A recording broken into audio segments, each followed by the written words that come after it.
Baik, selamat pagi anak-anak. Kita belajar kembali pendidikan agama Kristen kelas 5. Manusia berharga bagi Allah. Kita di tema itu, seperti apa manusia yang berharga bagi Allah itu? Yang pertama, melakukan hal yang berarti. Artinya, pengorbanan Yesus di salib menjadi bukti kasih-Nya kepada kita.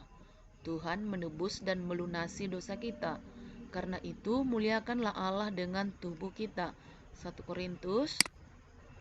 Sudahkah kegiatan yang kita lakukan berarti untuk Tuhan, orang tua, sesama, dan diri sendiri?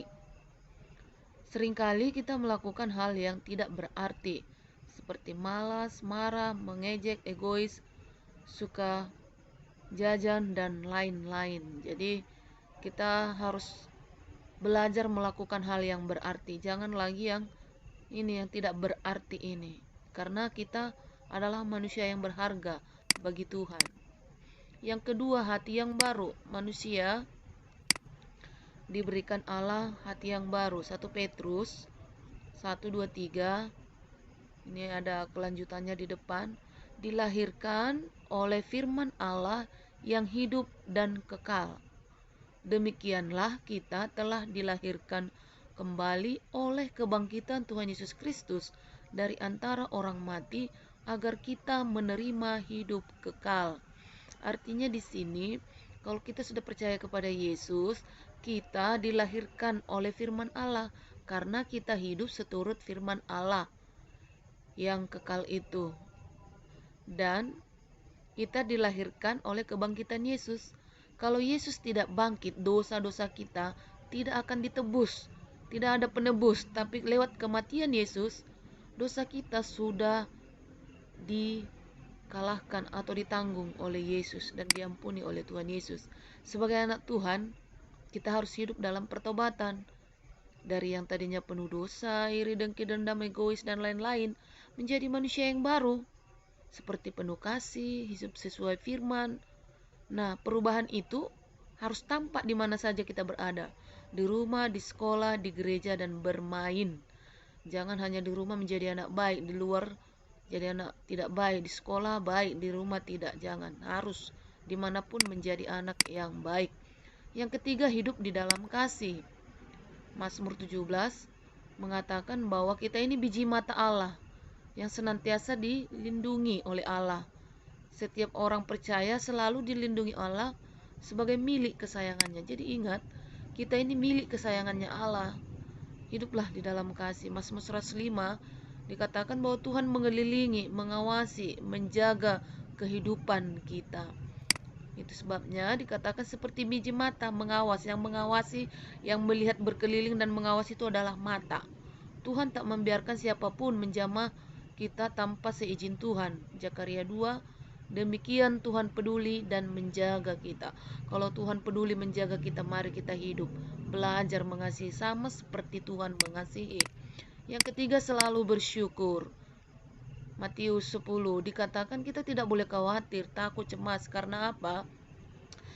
Pemeliharaan Tuhan itu sangat terbukti. Burung pipit dan bunga bakung aja berharga bagi Tuhan.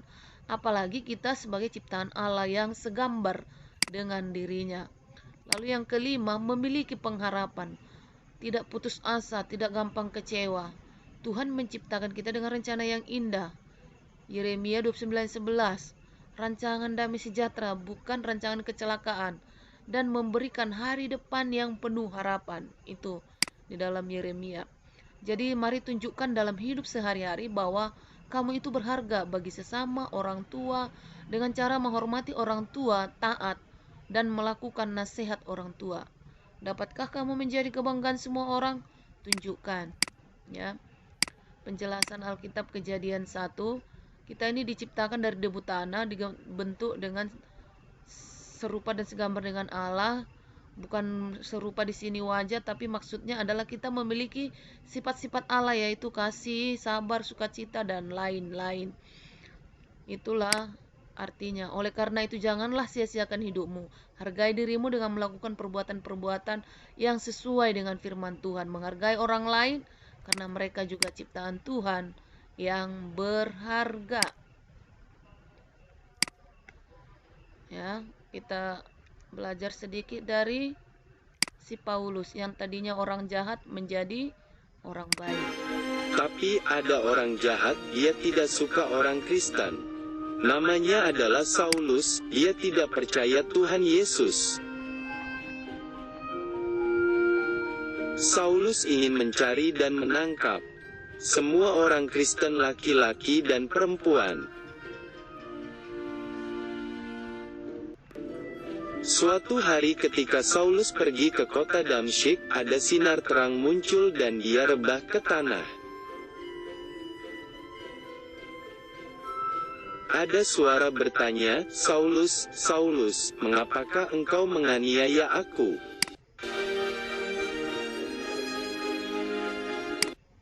"Siapakah engkau, Tuhan?" Suara itu berkata, "Akulah Yesus yang kau aniaya itu." Tiba-tiba mata Saulus menjadi buta. Teman-temannya menuntunnya berjalan.